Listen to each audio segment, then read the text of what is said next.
ગુજરાતમાં દારૂબંધી હોવા છતાં દારૂની હેરાફેરી સામે પોલીસ સતત એક્શન મોડમાં છે। સુરત જિલ્લાના પલસાણા કડોદરા પોલીસ દ્વારા પકડાયેલા ₹3.60 કરોડના વિદેશી દારૂનો આજે નાશ કરવામાં આવ્યો।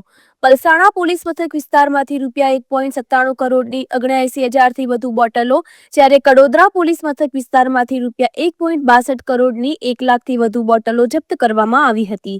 બંને પોલીસ મથકોના કુલ 203 ગુનાઓમાં પકડાયેલા લગભગ 2 લાખ બોટલોનો બારડોલી તાલુકાના કિકવાડ ગામે રોડ રોલર ફેરવી નાશ કરવામાં આવ્યો। દારૂબંધીના કડક અમલનો આ વધુ એક દાખલો છે।